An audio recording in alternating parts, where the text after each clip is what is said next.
Welcome to Compassionately Caring session with the Noble Living, Noble Caring, Noble Dying team. My name is Annie J. And I'm Andrea Sherman, and we have a special guest today, Rhonda LoPresti. With the guidance and leadership of Luma Tuku Mikmar Sering, the Noble Living, Noble Caring, Noble Dying team is pleased to be offering these monthly Compassionately Caring sessions on a Sunday each month. Noble Living, Noble Caring, Noble Dying is an initiative with an approach to living, caring, and dying that is based on lived experience with dedicated Buddhist practice. It is part of the Samye Institute vision, as well as a program of Samye Hermitage, New York. Together, we embark on the journey of caring. A bond is established, which is shared as it unfolds.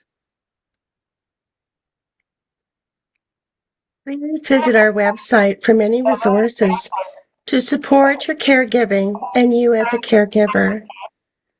If you have any inquiries, you can contact the Noble Living, Noble Caring, Noble Dying team via this email or QR code.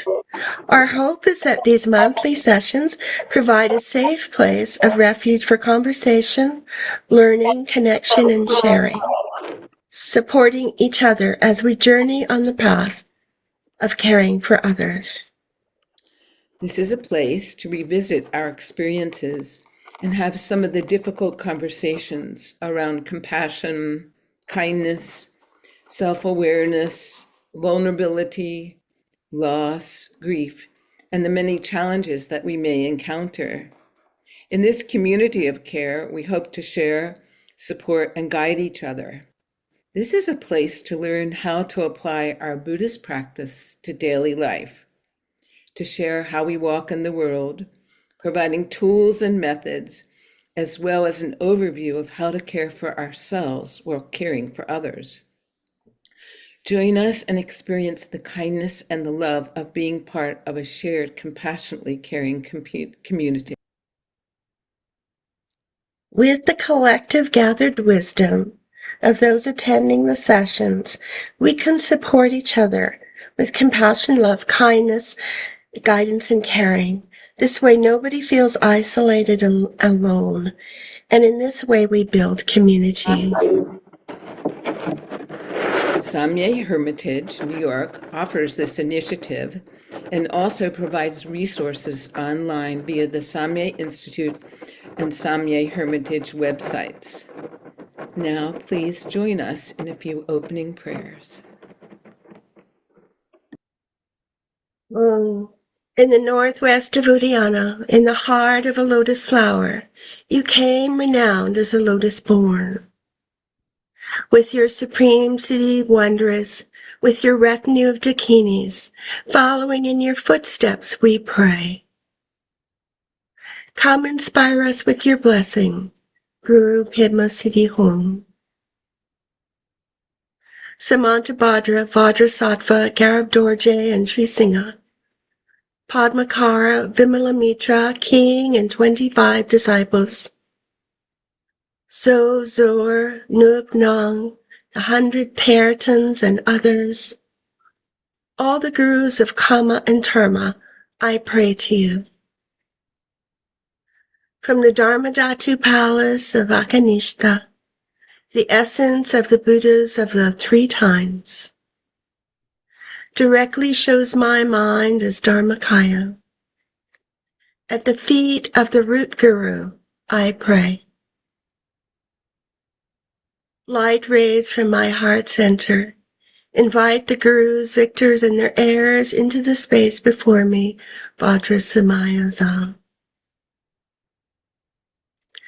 Namo, I and all beings infinite as space take refuge in the supreme sources of refuge, rousing bodhicitta and aspiration and application. I will accomplish the level of the Guru of Healers. Namo, I and all beings infinite as space take refuge in the supreme sources of refuge, rousing bodhicitta in aspiration and application. I will accomplish the level of the Guru of Healers. Namo. I and all beings infinite as space take refuge in the supreme sources of refuge, rousing bodhicitta in aspiration and application. I will accomplish the level of the Guru of Healers. May I become at all times, both now and forever, a protector for those without protection, a guide for those who have lost their way, a ship for those with oceans to cross, a sanctuary for those in danger, a lamp for those in the dark, and a servant to all those in need. As long as living beings exist and suffering afflicts them, may I too abide to dispel the misery of the world. May I be a guard for those who need protection, a guide for those on the path, a boat, a raft, a bridge for those who wish to cross the flood. May I be a lamp in the darkness, a resting place for the weary, a healing medicine for all who are sick, a vase of plenty, a tree of miracles.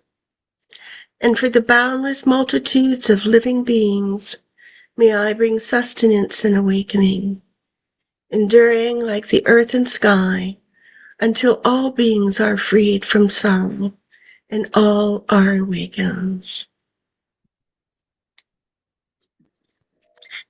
So welcome. We would like to welcome you here. Our objective is that we provide sessions that are useful to you in your caregiving. And we're going to go on to a few different topics in the series. I'm going to ask Andrea to come on and speak about our topic today. Hi, everyone. It's great to see you all. We're delighted that you're here as we build a community of caring, which is our focus, to have a community that cares for each other and for those that we're caring for. So we'll be focusing on Buddhist directives for end of life. We have an amazing practitioner and teacher and Rhonda LoPresti, who I'll be telling you a little bit more about in a few minutes. But we'll be looking at, as Buddhists, what can we do to prepare for end of life? And she has a document that she's created that she'll be sharing with us today. We're delighted that she's here. We are recording this session, just so you know, because we'd like to have all of this very rich information. And I myself am a gerontologist, and I'm a contemplative end-of-life doula. I completed the Zen Buddhist training for contemplative doulas. There was one round of it. And I'll introduce Annie J. She'll tell you. So my name is Annie J. I'm a certified chaplain, spiritual care provider at a major pediatric institution in Toronto, Canada. I'm also an ordained nun and a mindfulness facilitator. I'm known for creating an initiative called the Mindfulness Project, which gives training to physicians and clinicians for mindfulness practice at bedside. So we welcome you here today. We're going to start off with a sutra just to set the tone. This is a Noble Wisdom of Passing Sutra. It's one of Patrick Rinpoche's favorite sutras. It has a lot to do with the subject that we're engaged in, so I thought it would be a nice reflection to start. The Noble Wisdom of Passing Sutra. Homage to all Buddhas and Bodhisattvas. Thus, I once heard the Bhagavan was present in the palace of the king of gods of Akanishna, teaching the Dharma to the retinue, when the Bodhisattva Mahasattva Akashagarbha prostrated to the Bhagavan and made the following request. Bhagavan, how should the Bodhisattva regard the mind at the time of death? The Bhagavan then replied, Akashagarbha, at the time of death, the Bodhisattva should train in the wisdom of passing. What is meant by the wisdom of passing? Since all phenomena are naturally pure, cultivate well the notion of a lack of existence. Since all dharmas are contained within bodhicitta, cultivate well the notion of great compassion. Since all phenomena are naturally luminous, cultivate well the notion of no reference. Since all entities are impermanent, cultivate well the notion that is free from attachment to anything at all. When the mind is realized, that itself is wisdom. Therefore, cultivate well the notion that Buddha is not to be searched for elsewhere. The Bhagavan then spoke in this verse, since phenomena are by nature pure, cultivate the notion of a lack of existence. Infused with bodhicitta, cultivate the notion of great compassion. Since everything is naturally luminous, cultivate the notion of no reference. Since all entities are impermanent, cultivate not being attached to anything at all. Since mind is the cause for the arising of wisdom, don't search for Buddha elsewhere. The Bhagavan having thus spoken, the Bodhisattva, Akashagarbha, and the others, the whole retinue rejoiced with delight and truly praised the Bhagavan's teaching. This completes the Mahayana Sutra, entitled Noble Wisdom of Passing. May all be auspicious. Thank you. Andrea. So let's just take a minute, take a breath, just pause for a few seconds to feel that wonderful sutra.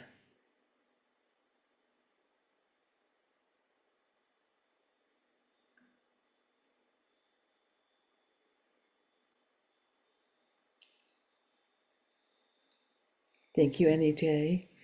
It's my pleasure to introduce Rhonda LoPresti today. She is an end-of-life coach. She's a funeral guide, and she's the founder of Peacefully Prepared. Rhonda is the evolver of the Spiritual Care Directive and a signature 10-part process that supports Vajrayana practitioners in clarifying end-of-life wishes, spiritual supports, and practice preferences for the time of dying and the days following death. She is a practitioner of Tibetan Buddhism. She's studied under Chokyi Nyingma Rinpoche for nearly 4 decades. She serves as a board and volunteer member of Rangjan Yesi Gamde, California. She also runs a grief circle, and she teaches Spiritual Care Directive. I have taken her course. It's extraordinary. So please join us in welcoming Rhonda with all of her experience, her kindness, her wisdom, her mutual support as being part of our compassionately sharing community. Welcome, Rhonda. Thank you, Andrea. And thank you, Anijay, for inviting me here. I feel really honored to be with all of you. I'm hoping that some of you might turn on your video cameras just because it's so beautiful to be in community and see each other and connect. You know, I can see your faces and expressions, and it's very touching when we're in such a sacred space like this. And I also want to thank Pakchok Rinpoche, you know, for his profound teachings. As you've all seen, even on the Samye Institute site, his incredible video collection of teaching on the liberation instructions and all the ways that he supports us in preparing for death and dying. And so I just thank him. It makes these conversations possible. And the Noble Living, Noble Caring, Noble Dying program, the team, thank you. In a culture where most of us are turning away from talking about death, although it is trending right now that more and more people are talking about end of life, still, it's very difficult. It's very, very difficult to hold conversations and work directly with what death asks of us when we approach it and when we're preparing for it. So thank you for the introduction. And I'll just, I want to add, I always say in the very beginning that because we're in such a tender field of topic, I like to sponsor prayers, and it's also can be part of your directive. Many practitioners request the sponsorship of prayers, particularly around the time of active dying, the moment of death, and the days following death through the 49 days. And so I did request the Tara practice for us today in this group as my way of just making the wish that we can be free of anxiety and fear and remove all obstacles and live long. And so I encourage everyone here that that's such an incredible resource to connect in that way to the sponsorship of prayer. So that is happening for each and every one of you.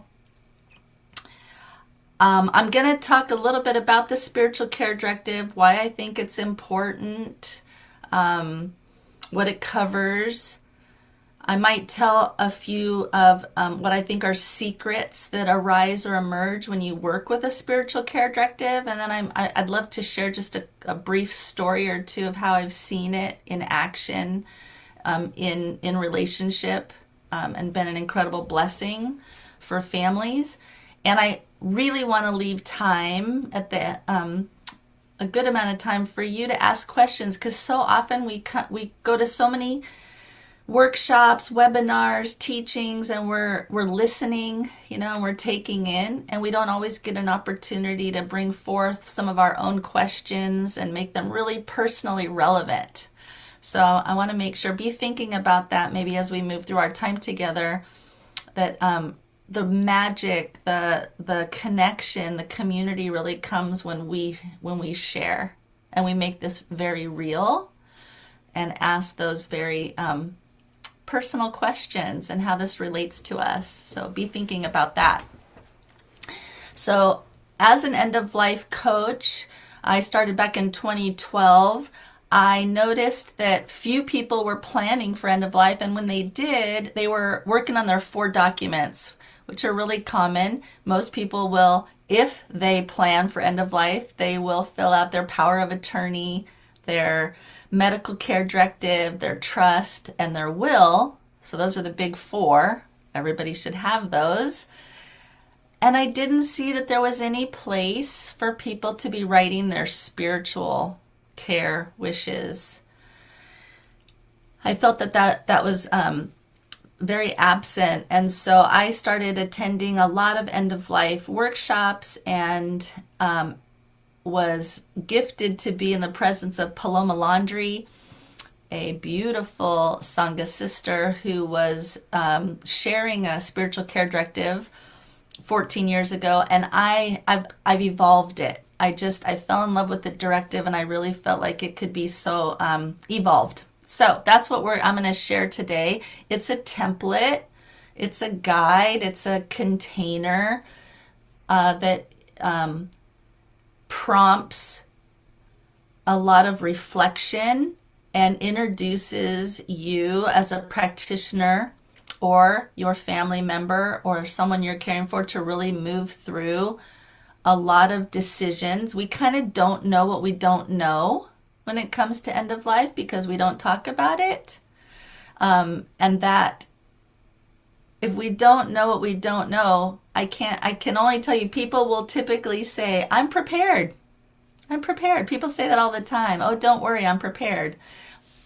It's when we start having conversations and we really start getting intimate with what it means to be in active dying and to experience the moment of death and what is going to happen through our death care, those conversations that we have like we're having today really start to introduce us to the depth and breadth of what's possible. So I also like to say that the spiritual care directive kind of sets us up to really clarify and strengthen the inner and outer conditions that we want to gather for the moment of dying. And as Pakchok Rinpoche says all the time, so that we can feel freedom, so that we can feel relaxation, so that we can feel fearlessness at a time that for most people is very, very difficult. Very, very difficult. The spiritual care directive that I'm going to share with you today is not nationally recognized, unlike the 5 wishes or some of the other documents you'll see out there in the world of end-of-life planning. So it's not legally binding. I like to say that right up front. But it's as a template, it provides a place for you to write down all your wishes so that it can be a guide for your family, for your friends, for your Dharma siblings. And it's usually activated when you can no longer speak for yourself. So as long as you can speak for yourself, you can make all your wishes known, right? So it's really activated when we can no longer speak for ourselves.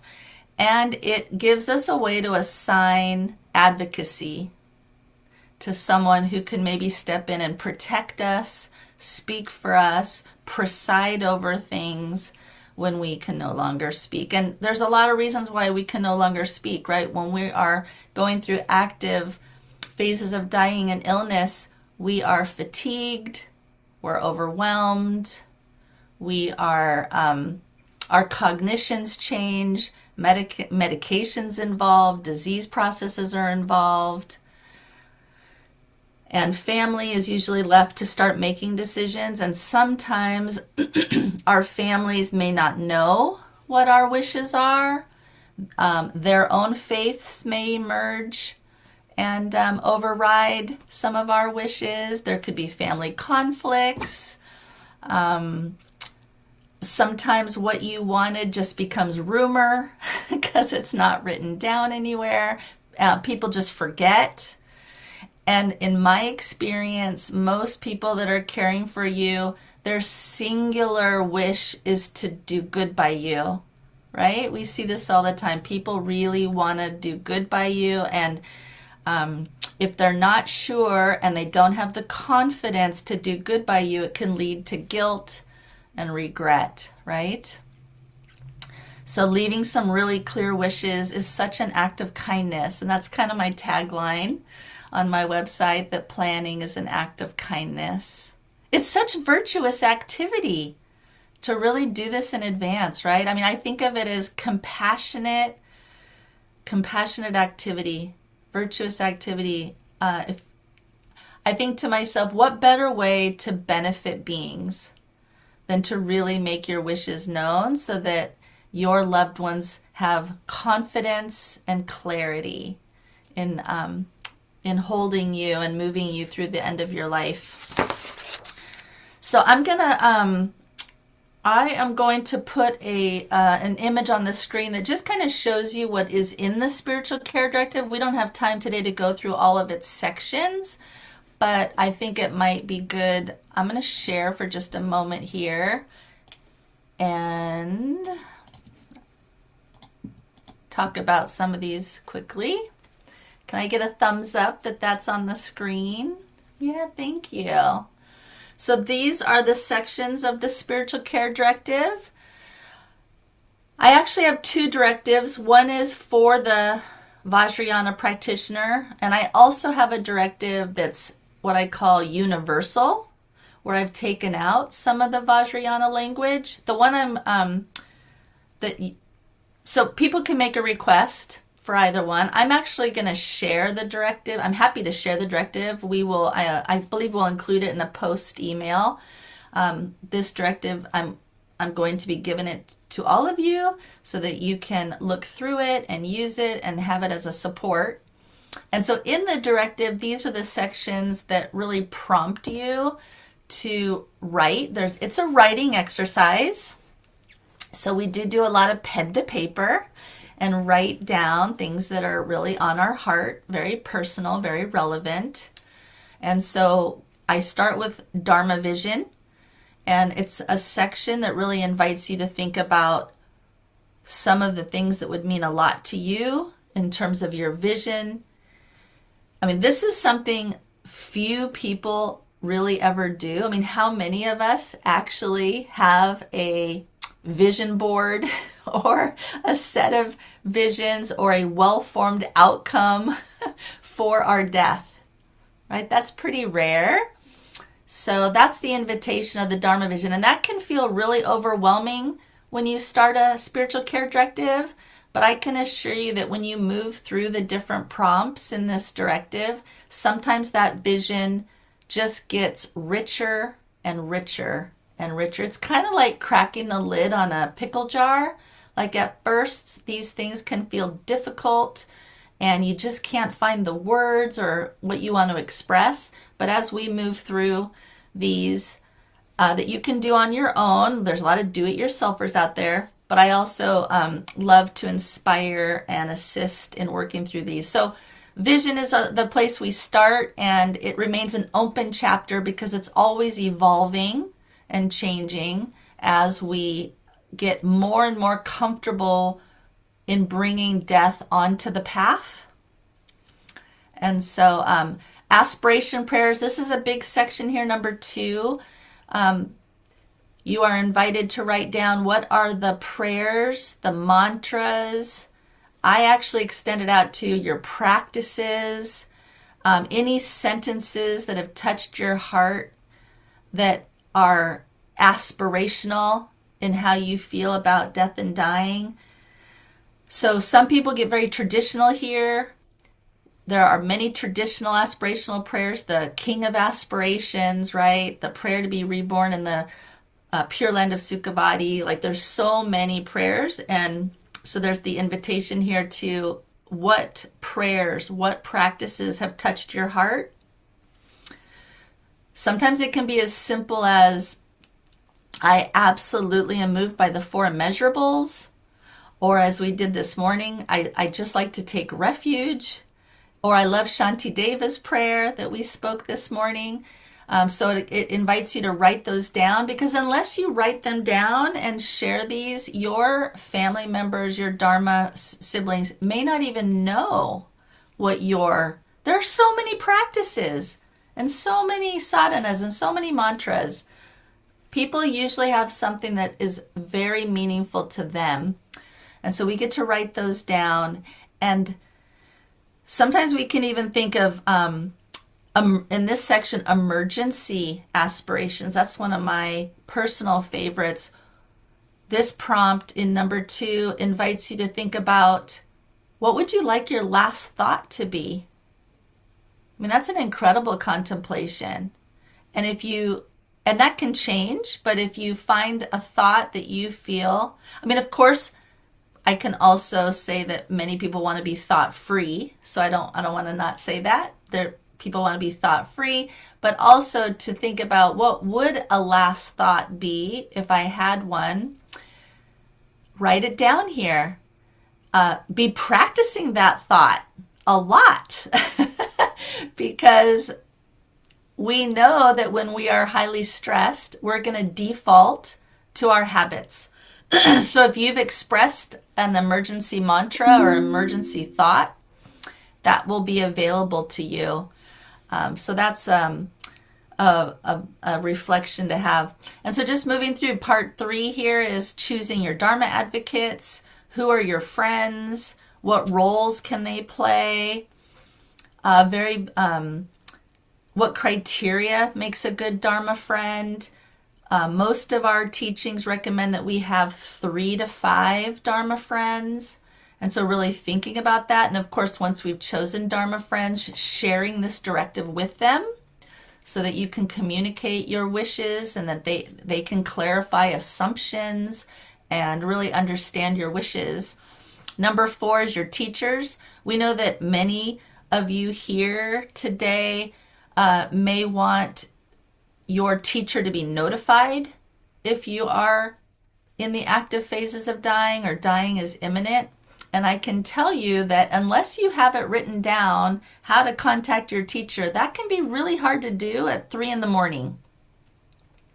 Many teachers have attendants or they have a liaison and those emails are changing. Our teachers are often in other time zones. And so this section really allows you to be thinking about this in advance and put down your contacts if these communication protocols are important to you, so that they're in a place that your Dharma friend can find them with ease and be able to reach out. Number 5 is Dharma box. Many practitioners like to build a box that has a lot of things in it, like your spiritual care directive or other ritual items, maybe your liberation instructions, pictures of your teachers. Again, I could go on and on, but some people do keep a Dharma box so that everything is in one place and easy to find. I also like to recommend for most people that when you do a spiritual care directive and your legal documents, to be honest, it's really good to put them all in one binder that's red and have that red binder somewhere either on your desk or somewhere easy to find, because no one wants to have to go looking through drawers to find your end-of-life wishes, especially when there's a lot of heartache and things could be happening very much at the last minute. So we want to make it really easy. And then the next few sections are thinking about a lot of our preferences around approaching death. That's the active process of dying. There's so much material in approaching death. You might want to study more about the dissolution phases as we go through active dying. You might want to study the bardos. You might want to study what it means in Tibetan Buddhism to die. You know, we think that it's the last moment of life is our last breath, but actually there's 2 deaths, right? We have the Western death of the last breath, but there's actually another death in our teachings that's much deeper and much inner, when the subtle body and the most inner subtle body is actually leaving the body. So there's a lot here that you can study and learn more about, and then put your wishes in how to hold that space for you. Also in approaching death, we talk a lot about your preferences around touch, around socialization, around your agency around medications, and whether you want to be respected if you lose your appetite and don't want to eat anymore. There's just so much in active dying that we can make very clear. Not that these decisions won't change, but we can put forth what we tend to want. We all tend to have tendencies. Moment of death, and I'll just kind of skip through these. The 3 days following death. 3 days following death can involve a home funeral. For some practitioners, they don't want their body disturbed for 3 days. And so there's a lot of things we can get into with that. Our disposition of body choices. It used to be we only had a couple choices, and now we know, right, that we have fire cremation, water cremation, burial, above ground burial, below ground burial, sea burial, recompose. Our terramation options are coming forward. Lots of decisions to make around the disposition of body. Not to mention, in all of these phases, wishes for prayers, practices, things that drive ritual and the gatherings of our friends and family, sponsorship of prayers throughout each and every one of these phases. And we look at the 49 days and all the ways in which we can extend our wishes and our blessings for that continued journey. And then lastly, our Dharma will. Many practitioners have lots of Dharma items, things like pechas, teachings, statues, tankas, malas. Have we taken the time to think about where those items go? Some people choose to have burning ceremonies. Lots of items people hope end up at their Dharma centers. And then the list goes on. So there's a lot of things to be mindful about when it comes to our Dharma possessions. So I'm just going to stop that share. So that is an overview of the directive and all the ways that it invites a lot of conversation and possibility and options. I want to tell just two really quick stories and then open it up for questions. I had a very beautiful Dharma sister I worked with about 4 or 5 years ago. She made an elegant spiritual care directive, and I had the very good fortune to see her about 2 days before she transitioned, before she died. And she was living up in Santa Rosa, and I was headed to retreat, and the timing was amazing. I stopped by her home, and when the home health aide greeted me at the door, she said, "I want to invite you into the living room, and I want you to read this directive before you go in to see her." And I was so touched that her directive was actually in the living room, and it was guiding visitors. And I sat and reread her directive. I had helped her write it. And it was so clear and so helpful. And it listed her favorite practices, one of which was Vajrasattva practice. And so I was able to go in and sit with her. By this time, she was already unconscious. But I was able to go in and sit with her and do Vajrasattva practice and feel very aligned with her. I felt like the recitations that I was sharing with her was just mingling in the space of her beautiful room. And I also knew from her directive that she was very, very devoted to Khandro Rinpoche. And so there was a laptop next to her bed, and before I left, there was a teaching up on the screen. All you had to do was hit play, and I was able to hit play and just start this teaching by Khandro Rinpoche and just let it fill the room while she was in a comatose state. It was just so beautiful. So I was so privileged and honored to be in that space with her. And another example of using a spiritual care directive, we had a Dharma brother that we kind of had lost sight of. Nobody knew where he was. He didn't have a lot of family. It was a kind of a lone wolf kind of practitioner, I would say.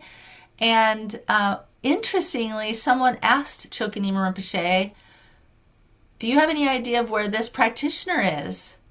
And from Kathmandu, Nepal, it's my understanding, Rinpoche said, "Check here." And we checked there, and he was there. This practitioner was there. He was already fairly deep into Alzheimer's, but he was being cared for in the most loving way at the elder ashram in, I believe, Oakland. And so Dharma siblings were able to go and check on him that live in Oakland. And we found out that there was a nun. She had tried to retire, but she was really committed to caring for him until he took his last breath. So she was staying on. It seemed like she was staying on like an extra month because she really wanted to follow through with her care. And we got connected, and she asked what she should know to really support him in his end of life. He was declining at that time, and we were able to spend an hour and a half on the phone and go through the spiritual care directive and really communicate. I was able to share a lot of things with her because this practitioner and I share the same teacher and share a lot of the same practices. And she just wrote down so many notes, and she just stood by him for those last, I think it was about 2 or 3 weeks, and was able to surround him with all kinds of conditions that supported his practice and things that would touch his heart. And I know there was a story that went around that even though he had Alzheimer's and he wasn't recognizing anybody, he kept his hands clasped. He was always in clasped hands when anyone ever came.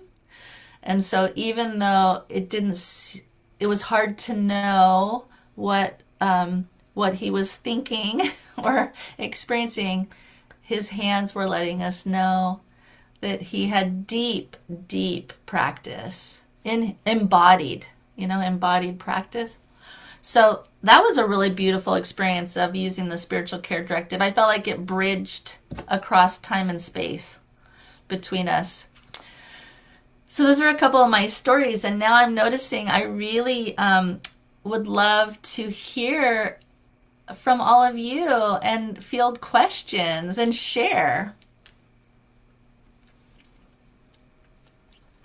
And I am very comfortable with long pauses because sometimes it takes time to conjure your question. Yeah, I see a raised hand. Indrani? Thank you. Yeah.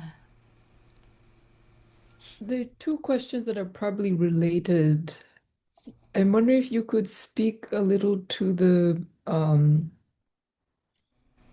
sort of both and of planning and trying to control how our death or anyone's death might go. And then similar and maybe parallel to that, the sort of like individual choice and collective choice. And I'm going to address your first part, but what do you mean by collective choice? Can you say more about that? In terms of, I may have wishes about, or, an individual may have wishes about how they wish to die, or what happens with the body, etc. And, like loved ones may have different feelings, similar feelings. So yeah, that it's not I guess in part what I'm wondering about is that the process of that death and what's happening after is not only for the person dying, right? So yeah. Yeah, absolutely. Thank you. Yeah, I love that question about control. um, I the way I like to answer that is I think that when we write a spiritual care directive, at least in my experience of doing it with people and really having deep conversations and reflective contemplations about what these things mean to us, we really drop into values and essence feelings and compassion and virtuous activity and figuring out how to relax when things are really challenging and um, and how do we manage pain and why is it that we wouldn't want someone to touch us, right? We're thinking about all the ways in which our practice is intermingled with this process, that I think we can write all of these things down as an aspirational wish, as a direction, like a target. But yes, things change. Things change all the time. And it feels like if we're really clear about where we're going, it can adapt. We can still stay with the flow. So does that make sense? We don't, it's transferable. It can move and weave with what is being asked of us, right? When we know where we're coming from. I mean, that's why these conversations are so rich and important, because we don't even know where we're coming from. It's part of the practice, in my opinion, to really be contemplative. And that's, I was going to say some of the secrets to doing a spiritual care directive is when we really get into it, we begin to see there's so much education around death and dying that we start to learn. And we start to bring dying and death into our worldview, rather than keeping it outside our worldview. And when we start to bring it inside and really recognizing that we are all impermanent everything is changing all the time. Death comes without warning, but we know what's important to us, and we have a guide. So I that's my first question. And then on the collective choices, I think a lot of that is addressed through conversation, is having courageous conversations with your family, filling out a spiritual care directive and asking them to read it and seeing what the response is. You know, one of the secrets I think that happens in a spiritual care directive is, and people will say this, they'll say, I don't want to do this because it's gonna stir like all my past negative death experiences and all the ways that I find this creepy and morbid. You know, like I don't want to be stirred in this way. But let me tell you, let's get stirred now while we're fairly strong, while we're fairly resourced, where we have space and time to be stirred.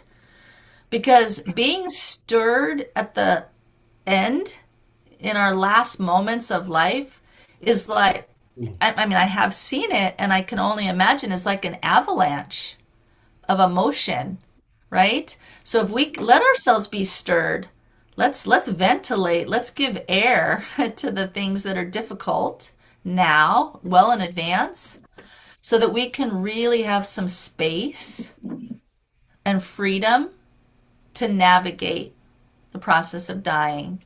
So yeah, I think to answer that second part is conversation, sharing, writing a spiritual care directive and sharing it, and finding out where you're getting the pushback. And of course, our dying is going to have consequence on those that are still living. And what kind of consequence are we hoping that we leave them with, right? Hopefully we leave them feeling very relieved and very moved and very grateful and relaxed as well. But yeah. Yes, Jess.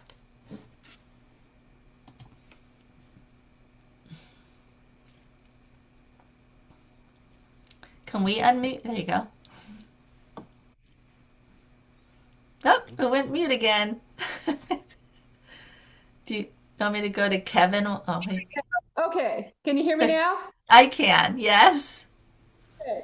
So I was just curious because 17 years ago, when I was giving birth to my son, I had a life-threatening postpartum hemorrhage when the placenta did not detach. And thankfully, in my case, obviously, I am still here. He is a healthy 17-year-old.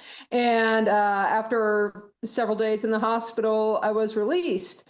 But the thing that struck me about my experience and what catapulted me into eventually entering into studying through Stoa Rikpa Institute and studying things like end-of-life care and death coaching was the fact that here I was thinking, I'm sure like many people do, that, okay, well, when my time comes, I know what prayers to recite and what to say, but when you're in shock on a table, you can't do it, and your midwife can't do it. And so that's one of the things I love about your spiritual directive. And I was just curious, is there any one of those 12 topics in your spiritual directive that seems to be a common stumbling point for people? Is there like one particular or two particular topics that people sometimes struggle with in the course of writing out that spiritual directive in your experience? You know, that's a great question. Thank you, Jess. I think I might say the first one, Dharma Vision, because it's kind of where you start and people just don't know even how to start. You know, for most of us, I mean, I'll speak for myself. Before I really took a deep dive into studying death and dying, for me, death felt like a big wide open horizon, like a big empty white horizon. And the great unknown, the big abyss, the big unknown, and no one's talking about it. As a matter of fact, everyone's hiding it or hiding anything that has anything to do with it. So I think sometimes just getting started, I think I might say is, you can, I'm sure many of you are going to look at this directive and it just looks like a bunch of pages, empty pages with lines on it. And you think to yourself, where do you even start? What am I going to say?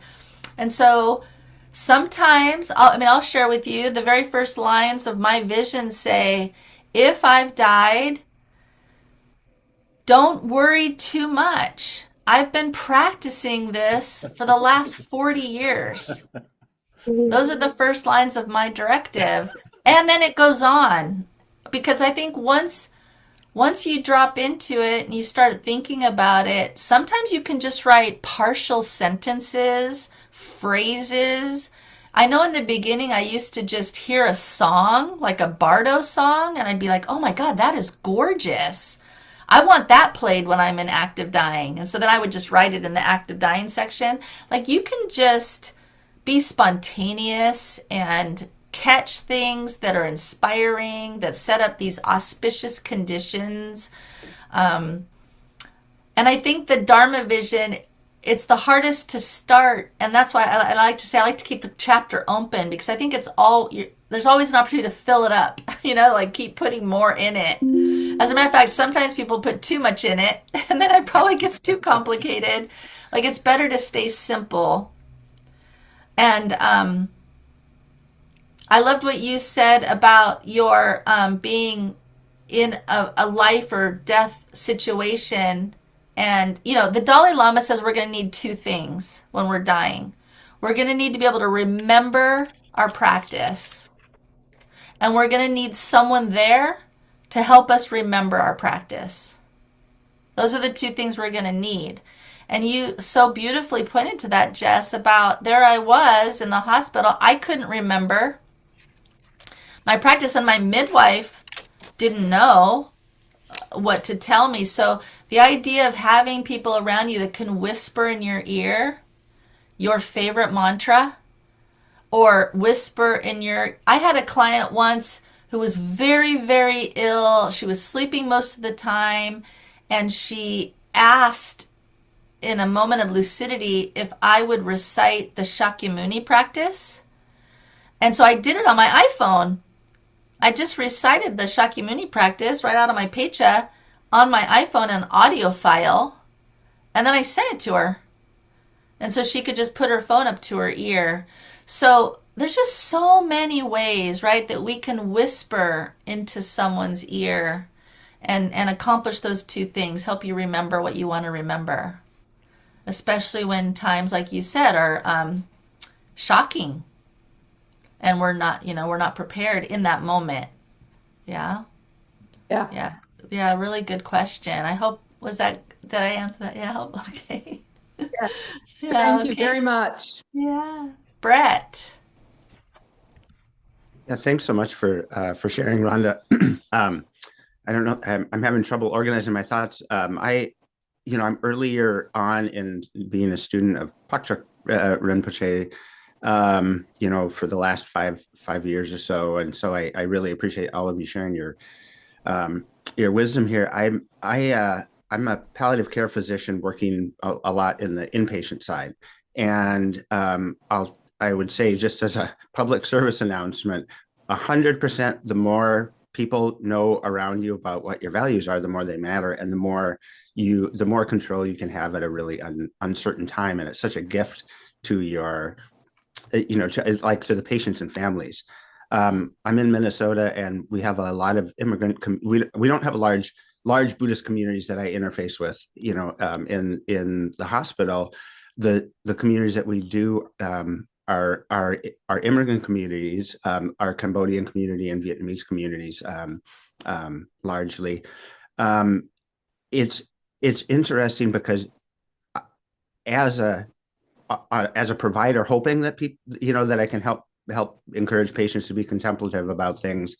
There's there can be a reluctance to encourage people to think about it as a healthcare provider, because it can be seen as kind of putting those thoughts of "I think you're dying" out there, and I've had sometimes things come back negatively there. But what I was curious about is, I find myself having mixed feelings as I'm in a spot of trying to help my patients have the most peaceful, calm passing when in the hospital, respecting their values, that balance of treating physical suffering, usually with medications that are suppressing consciousness, versus, from a Buddhist perspective, hoping that people have consciousness to experience that moment of passing. And I just find that tension being very prescient. And of course, families just want their loved one to be, for the most part, in my experience, to be at peace, whatever that means: spiritual peace, physical peace, relief of obvious signs of distress. Yeah. And I was curious as to how you may address that in the spiritual care directive, and in that contemplative practice leading up to it. Thank you, Brett. Yeah. What I'll say is, in the active phases of dying portion of the spiritual care directive, there's an invitation there to talk about pain and what your relationship to pain is. Some people have a very low threshold for pain.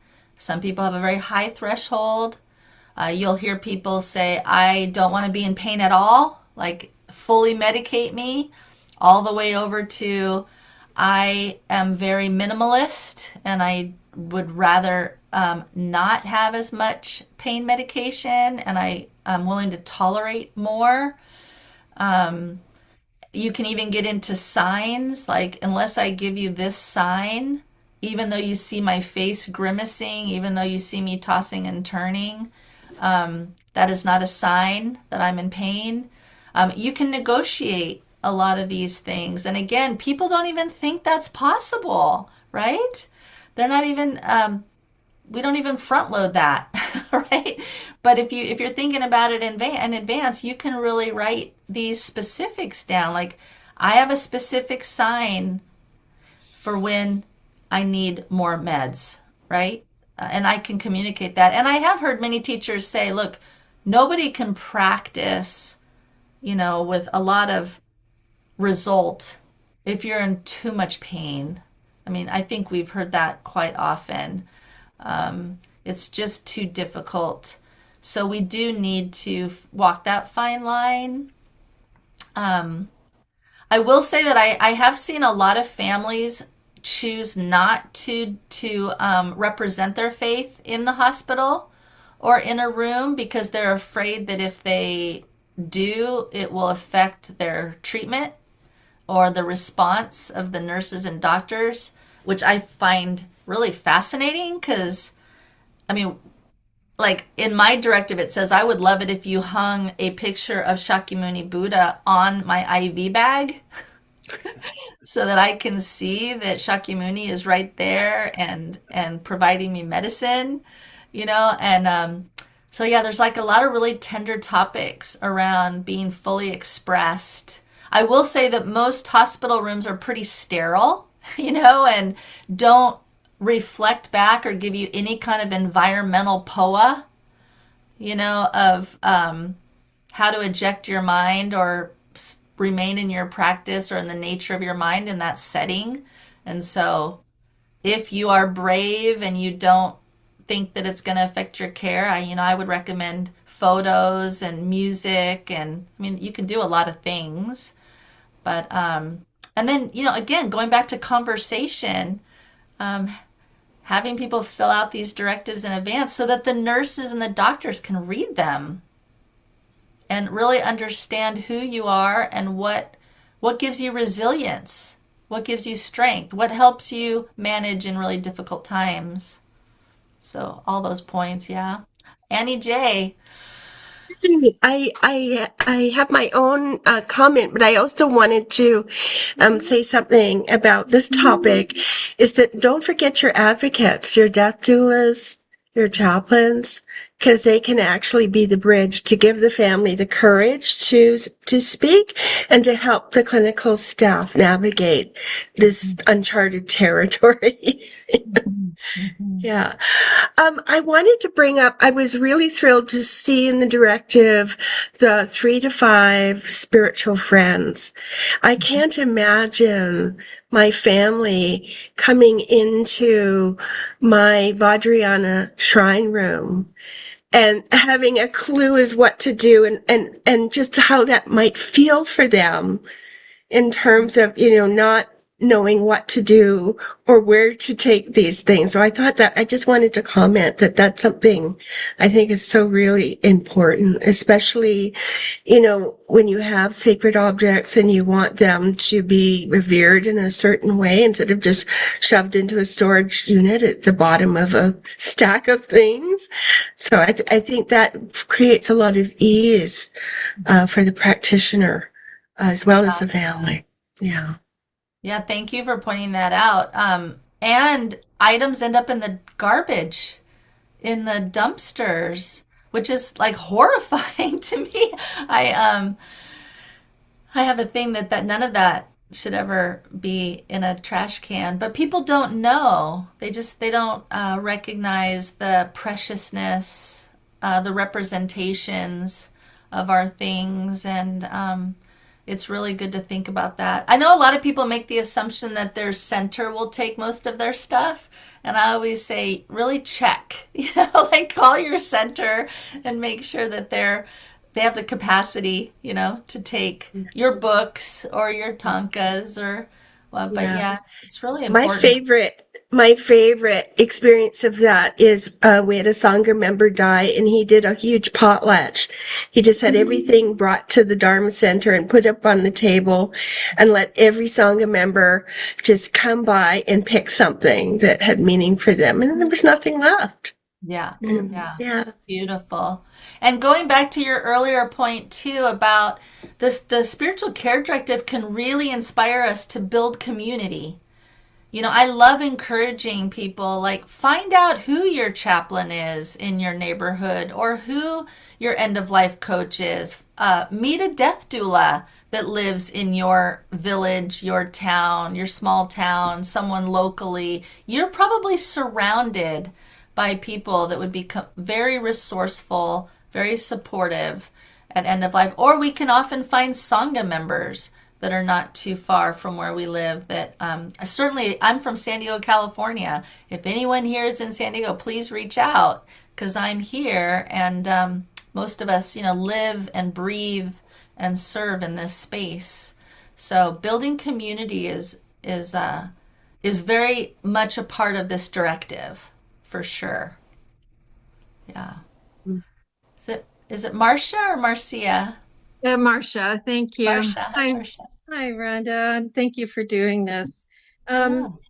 So I come from a background of palliative care as a nurse and also looking at my own end of life things that I've been faced with recently and figuring all this out. But my question, I live rural. I live up in the Eastern Sierras, for those of you in California. We do have Sangha group. We don't have a teacher anywhere near. Things have to all be on Zoom. But this community and in my life, I'm not picky about someone's spiritual practice as being part of my life. So I have a lot of people that I love and appreciate and are sisters and brothers that are Christian. And so they want to pray. They want Jesus's blood in my body. They want their concepts of things. And I know having this is great. It's a different language, but how to some of those people will be with me at the time of death. And so without disrespecting what's important to them and how they see things, how do you work with that? Or how, I don't want to say, don't pray to Jesus for me. That's really, I think, inappropriate and offensive. But I want to make sure my needs are I can do that and write that down and guide them to, put this on Spotify and let this play. And, but they're going to want to pray and they're going to want to do their thing. So what do you suggest around working? Yeah, with that's a good question. I guess I would explore how safe it is to share some of the things that maybe are non-threatening. Like, are there aspirations or, wishes that you could share with them that where they could include that, for you, that's something really that relates to you that maybe is, I don't know, fairly neutral. I'm trying to think of some of the aspirations, you know, uh, may may I go beyond fear and pain through the dying process. I mean, I'm just trying to think of something off the top of my head. Like, is there something that they could stand for you that's universal that, would fit within their loving compassion and still meet you, where you want to be and have these conversations? I don't know. I'd be curious to know how other people like Andrea or Ani J, if you have any comments about, Yeah. when people are praying over you from a different denomination. Yeah. Yeah. Can Yeah. I also, I wanted to throw this in there too before I'm sorry, Ani. I was raised Roman Catholic. And so, Jesus is sort of entwined and God and the trilogy. It's there. It's part of what I was meant to walk through in my life. So it's not like I disregard, it's like it's another teacher to tap into, but it's not the only, the Buddhist path is really important to me. And I don't negate any of what they're doing. They will often negate my side of things. So anyway, and I understand where we're going here with just explaining more of, I want to go beyond fear and pain, and they're going to want to do it in their way. And I don't want to close the door to that. No. And anyway, go ahead, Ani. Yeah. You can see me putzing. I'm an interfaith chaplain, and this is something I encounter all the time. A lot of it has to do, as you just mentioned, with our view. If we really think about it, Christ was a great bodhisattva. And Christianity is something that came afterwards. He was just a rogue yogi. And as a matter of fact, there's 9 years where he's pretty much guaranteed to have been studying Buddhism in the East and then bringing it to the West. And if you look at most of his teachings, it's a quote of Buddha Dharma. And if you actually look at the Last Supper, if it was a Jewish rite, it would be the woman leading the dinner. It was a Gana Chakra soak. So our interpretations as human beings create points of view which can be very fixed. And so I think it's just about having compassion for the fixation of the view. When we get to the level of realization, we all know, I think the Dalai Lama said it best, when you get to the top of the mountain and you look down, you see that all roads lead to the top of the mountain. But while you're on that road, you only see the road that you're on, and it's good to have a road, right? And so rather than sort of seeing it as, coercion or a particular flavor, it's really just semantics, right? And I think there's a compassionate edge here of you want to give yourself, safe boundaries, and you want to be able to express who you are, but you also can't change who people are. And to find that middle ground, there are so many things in the Bible that are Buddha Dharma, right? That you can choose, like the Beatitudes, for instance, is a direct, almost quotation of Shantideva's work, right? So that would be one way to think of it. I do know in Christianity there tends to be a fixation on the one view, but that's their fixation. It doesn't have to be how you take it in, right? I also think that often it's really helpful to have a person who's the gatekeeper or the keeper at the door. One person who really understands your wishes and your point of view, who can say, no, no, no, no, no, take that conversation outside of the room. So that can be very helpful if you have one person who knows. And I think it has to do with presence. You can have a lot of points of view, and if you are present in the room, that's what's important. So cultivating presence. And I see, Kevin, you have your hand up there a long time. I was trying to figure out how to get my hand up. I guess this doesn't work anymore. Well, it does, but it's better so I just taught myself how to put the hand up. So anyhow, I thank the three of you for this wonderful sharing. I've just found it very fascinating. And I guess I have 27 questions that I wanted, but the one I'm going to focus on is bringing your mind set to dying and having no regret. And I keep hearing over and over again that bringing the fearlessness to death and go there as this is an opportunity to really get my practice, leap forward into the next rebirth or escape totally. If I could not have no thoughts at that moment. Anyhow, it's hard to have no regret, I think. And I remember reading Susan Moon's book, Alive Until You're Dead.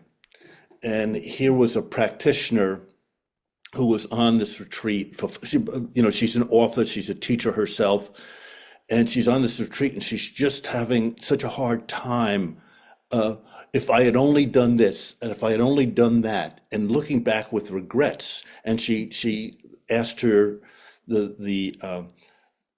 host of the retreat, I've not done a good job with my life. And here's this woman who, like, you look at her and you go, oh my God, she's been wonderful.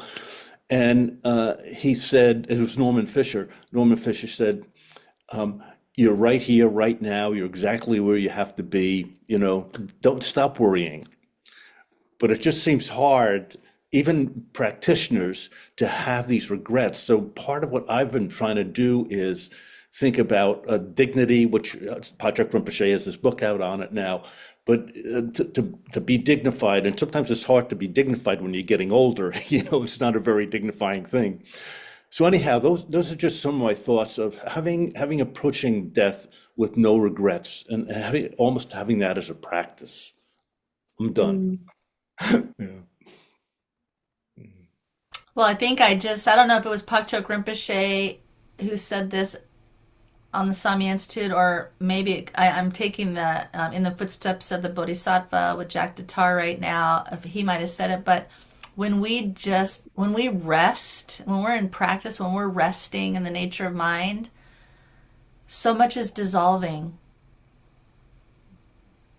in just in the practice. Yes, exactly.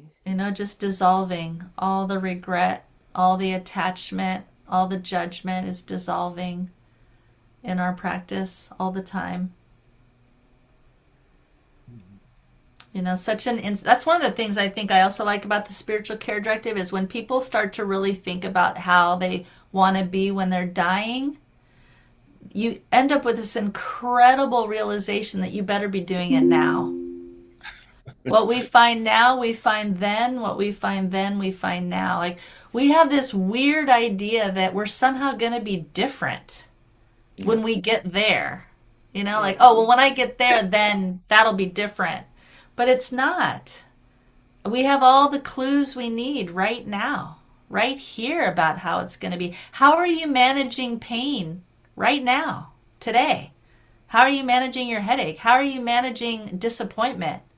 How are you managing hearing the loss of a good friend's diagnosis? How are you managing the great losses happening all the time? How are you managing our political theater? I mean, there's just so much how are we managing right now? And those are clues. They're clues about what we're prepared for. So I think when we really think about it, which I think is what the teachings are all about, is preparing us. And but I think the mind isn't very good at predicting what it's going to be like or what we're going to need. Like we have this prediction problem. So let's do that, right? Let's spend some time thinking about it in advance. Sometimes you can even project yourself out into the future and just have a visualization. I know you hear about death meditations all the time. Project yourself out into the future and pretend you're there. And I mean, that's hard to do, and you can't conjure up everything. Of course you can't. It's impossible. It's impossible. I mean, we're kind of in an impossible situation sometimes, right? And a messy one, right? It's messy, and we may be full of regret. Who knows? I mean, have no attachment, no judgment. Just keep practicing. I think when you were talking about that, Eric Pema's Bardo song, you know, now that while the Bard, and it goes through the six Bardos, is wonderful. And a lot of it is about non-distraction, just don't get distracted Get by distracted. all the ruminations of our mind. Yeah. Yeah. Thank you so much. Thank you, Rhonda. I could see we could go on for a really long time. Okay, did you want to say something before we move on to our dedications? I'm just going to say I am here to do one-on-one. If anyone ever wants to reach out, I think you'll do a post meeting email that includes my information. I think I put in the chat my landing page if you want to send me a email. I offer courses in writing your spiritual care directive. They're usually either 4-week or 8-week classes. Sometimes I do a 1-day intensive. So if you want to be alerted to those, you can use the landing page. I'm also doing a very big event that starts Wednesday night called Thoughtful Talk. I just would love to say it's 3 Wednesdays in a row starting this Wednesday, where we're going to hold an hour of looking at how we speak into goodbye, which is a really big one for people, how we understand the word burden, because we often feel like we are a burden to others. And another big one is enough. Did I do enough? Enoughness that comes up around loss. So if you're interested in that, it'll also be in I think the follow-up email. I would love to see any of you there if you want to come join me. We're asked too if Samye would sponsor some workshops with you, so we'll have to consider that as a possibility too. I would be honored. I would be honored to share that with you. Yeah. Wonderful. So we'll see if we can make that happen. So we want to move on to the dedications, and we'll let NEJ lead us in those.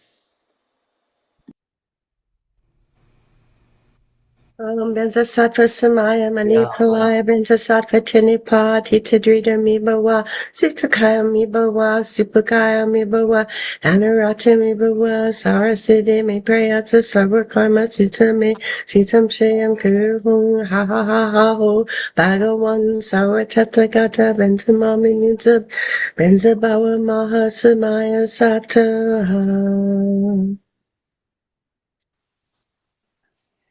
What little Buddha of the 3 times, Guru Rinpoche, Lord of all cities, great bliss, dispeller of all obstacles, wrathful tamer of Mara, I supplicate you, bestow your blessings, pacify the outer, inner, and secret obstacles, and spontaneously fulfill all wishes.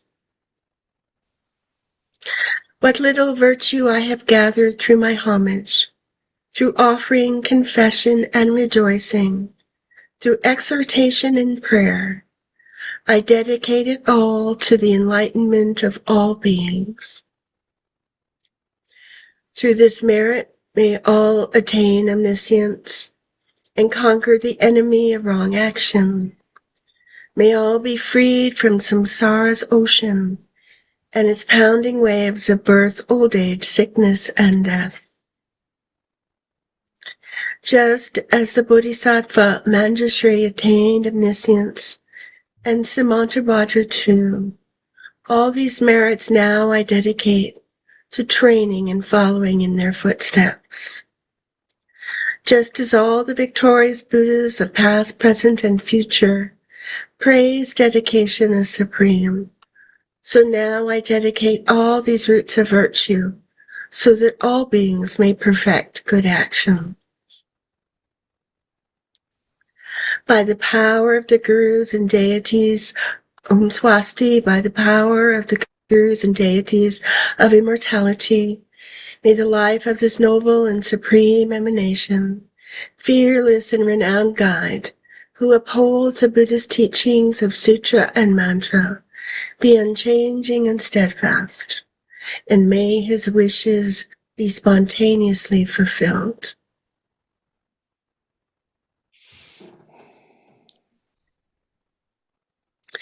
If you would like to make an offering to make an auspicious connection and support the initiatives of Sami Institute, please scan the barcode showing on your screen or contact us via email.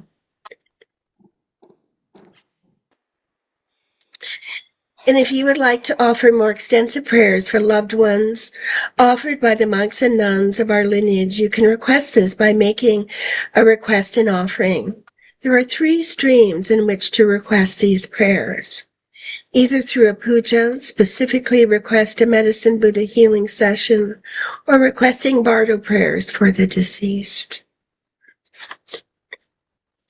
For all the activities of Kapyam Pachak Rinpoche, please visit Samye Institute. Our next Compassionately Caring is tentatively scheduled for Sunday, March the 15th, and we'll send out more notification. There's also an extensive 1 to 6 week in-person summer immersion program starting June the 15th and running until July 24th called the Buddhist Arts and Sciences 2026. Lama Tukul Migmar Suring and the Noble Living, Noble Caring Dying team will be there along with Pachak Rinpoche and many skilled and learned facilitators. This is being offered under the direction of Peter Woods at Samye Hermitage, New York this summer. Please join us. Visit the website. You can enroll for a week or for the full program. Ani J and I will be teaching in it this summer, and we'd love to see you there.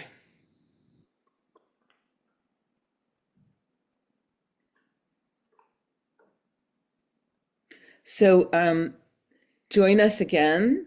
Our next Medicine Buddha Day is also coming up, and it follows on the 8th day of the lunar month.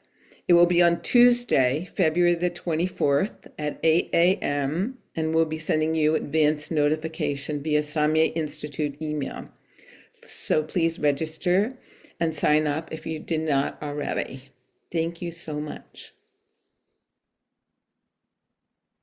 And thank you all for joining us today. We hope that you find these sessions beneficial. Thank you again for making the time. Take good care. Be well. See you next time.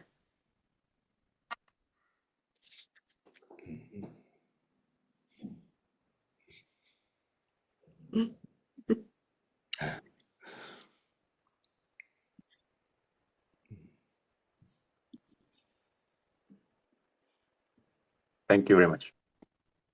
Thank you. Hi, thank you. Thank you so Thank much. you. Bye, Thank everyone. you. Thank you Bye. so much. Thank Very you. helpful. Good luck. Thank you. Beautiful teaching. More Thank to you very much.